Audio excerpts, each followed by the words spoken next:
అందరికీ నమస్కారం. నేను మీ దివ్య అల్లూరి.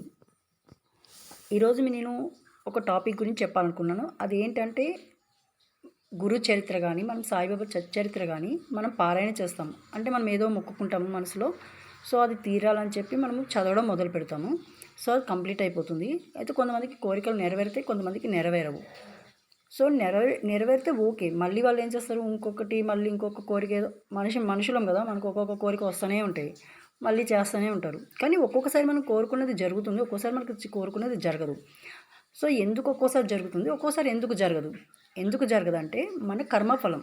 అంటే మనకు ఉన్న కర్మ ఇంకా ఆ కోరిక నెరవేరడానికి ఏదైతే ఫలితం ఉండాలో, కర్మ ఫలితం మంచిది ఉండాలో అది ఇంకా రాలేదు అని అర్థం. అది మొత్తం కర్మఫలం అనేది పోవాలి. పూర్వకర్మలో మనం చేసుకున్న పాపాలు అవన్నీ పోతే మనకు దాని ఫలితం వస్తుంది. అది రావడానికి మనం ఏం చేయాలంటే, ఒకసారి చదివాము, మనకి పని కాలేదు అనుకోండి, మళ్ళీ చదవండి. ఎప్పుడైతే అలా చదువుతూ ఉంటామో మనకి యాక్చువల్గా ఎప్పుడు ఆ కోరిక నెరవేరుతుందంటే మనకి ఆ కోరిక కరెక్ట్గా తీరుతుంది అనేది మనకు ఒక కాన్ఫిడెన్స్ వచ్చే వరకు ఆ కోరిక తీరదు.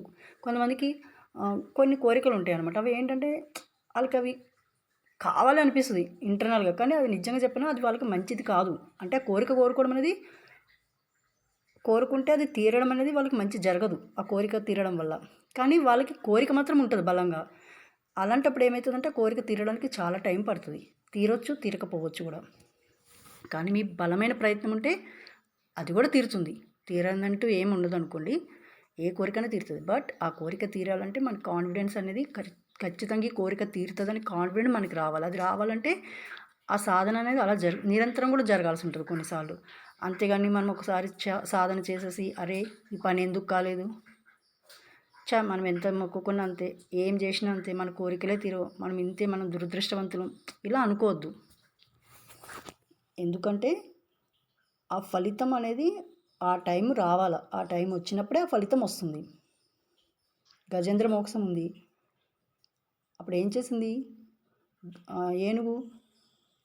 అప్పటి వరకు పోరాడింది మొసలితో. విష్ణుమూర్తిని వేడుకుంది, మొసలితో పోరాడింది. విష్ణుమూర్తి రాలేదు, రక్షించలేదు. లాస్ట్కి ఏమన్నది, నువ్వు తప్పి ప్రపంచంలో దిక్కే లేదని చెప్పేసి తొండమెత్తి మరి అతన్ని పిలిచింది. ఎప్పుడైతే ఆమె అది ప్రయత్నం చెయ్యకుండా పిలిచిందో అప్పుడు భగవంతుడు వచ్చాడు. కానీ మనం ఏం చేస్తామంటే మన ప్రయత్నం మనం చేస్తూనే ఉంటాము, అక్కడ భగవంతుని నమ్ముతాము, మన ప్రయత్నాలు మనం చేస్తూనే ఉంటాము. ఎప్పుడైతే భగవంతుడి మీద విపరీతమైన నమ్మకం ఉంటుందో అప్పుడు మనం ప్రయత్నం చేయం, ఫలితం కోసం ఎదురుచూపెడుతుంది. ఇప్పుడు మనం ఒక గురు చరిత్ర కానీ సచ్చరిత్ర కానీ పారాయణ చేసేటప్పుడు ఏమవుతుందంటే అక్కడ అన్ని గురువు యొక్క లీలలు ఇస్తారు. సో, గురువు యొక్క గొప్పతనము, గురువు యొక్క లీలలు అవన్నీ ఇస్తారు. అంటే వాళ్ళు ఎప్పుడు కష్టకాలంలో భక్తుల్ని ఎలా ఆదుకున్నారు అని. లాస్ట్ మినిట్ వరకు కూడా పరీక్షించి మాత్రమే అతను మనకు కరుణిస్తూ ఉంటాడు ఎక్కడైనా సరే. నువ్వు ఆ టైం వరకు వెయిట్ చేయాలి. అంతేగా నువ్వు మధ్యలోనే ఆపేసి నాకు ఇలా రాలేదు అలా రాలేదు అంటే ఫలితం రాదు. ఎఫర్ట్ అనేది 100% ఉండాలి. సో, అలా చరిత్ర చదువుతూ ఉన్నప్పుడు ఏమవుతుందంటే ఆ లీలలన్నీ చదివే కొద్దీ ఏమవుతుందంటే మనకు అతని మీద భక్తి, నమ్మకము ఎక్కువ దృఢమైతే ఉంటుంది. అంటే దృఢ సంకల్పం వస్తుంది, ఒక దృఢం అయిపోతుంది మన మనసు. ఎప్పుడైతే మన దృఢత్వం వస్తుందో మన మనసుకి, అప్పుడు మాత్రమే ఆ కోరిక నెరవేరడానికి టైం వస్తుంది. సో, అప్పటి వరకు కూడా మీరు సాధన చేయాల్సి ఉంటుంది. అంతేగాని అంటే నా విషయంలో కూడా చాలాసార్లు జరిగింది. నేను ఒకసారి సాధన చేశాను, నాకు కోరిక నెరవేరలేదు. అలా రెండోసారి చేశాను, నెరవేరలేదు. రిపీటెడ్ మళ్ళీ థర్డ్ టైం చేశాను. అలా నేను చాలాసార్లు చేశాను ఒక కోరిక తీర్చుకోవడానికి ఒకసారి.